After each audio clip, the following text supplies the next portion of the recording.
ചൈനയിലെ വാച്ച് മാർക്കറ്റിലേക്കായിരുന്നു നമ്മൾ പോയിക്കൊണ്ടിരുന്നത്. അങ്ങോട്ട് പോയപ്പോൾ ഇങ്ങനെ വഴിയരികിൽ മൊത്തം വാച്ച് ഷോപ്സ് കണ്ടു തുടങ്ങി. നമുക്ക് പോവേണ്ടത് സദേൺ വാച്ച് ട്രേഡ് സെന്റർ എന്ന് പറഞ്ഞ ഈ ഒരു മോളിലേക്കാണ്. ഇതിന്റെ അകത്ത് ചെന്നപ്പോൾ വാച്ചുകളുടെ ഒരു ലോകം എന്ന് തന്നെ പറയാം. ഞാൻ കേട്ടിട്ടുള്ളതും കേൾക്കാത്തതുമായിട്ടുള്ള ഒരുപാട് ബ്രാൻഡഡ് വാച്ചസ്, ഡിജിറ്റൽ വാച്ചസ് ഉണ്ടായിരുന്നു, മെക്കാനിക്കൽ ഉണ്ടായിരുന്നു, പിന്നെ കുട്ടികളുടെ വാച്ചസിന്റെ പ്രത്യേക സെക്ഷൻ ഉണ്ടായിരുന്നു, പിന്നെ ഗോൾഡും ഡയമണ്ടും വെച്ച വാച്ചസിന്റെ വരെ ഷോപ്പ് ഉണ്ടായിരുന്നു.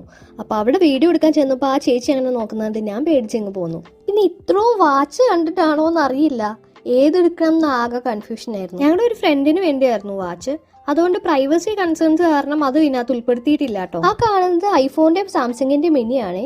അത് എത്ര രൂപയാണെന്നൊന്നും അറിയില്ല, പക്ഷേ ഈ ഷോർട്സിലൊക്കെ കാണുന്ന വർക്കിംഗ് സാധനമാണ് അത്. അവിടെ തന്നെ വയർലെസ് ചാർജേഴ്സും ഉണ്ടായിരുന്നു അതുപോലെ. അതിനിടയിൽ ഒരു ഷോപ്പിൽ ഈ കാണുന്നതിൽ കുറച്ച് അറബിക് നമ്പേഴ്സ് എഴുതിയ വാച്ചസും ഉണ്ടായിരുന്നു. ഒരു വെറൈറ്റി ഡിസൈൻസ് ആയിരുന്നു അത്. അവിടെ നിന്ന് ഇറങ്ങിയത് ക്ലോത്ത് മാർക്കറ്റിലേക്കാണ്. അപ്പൊ അത് നെക്സ്റ്റ് വീഡിയോയിൽ കാണാം.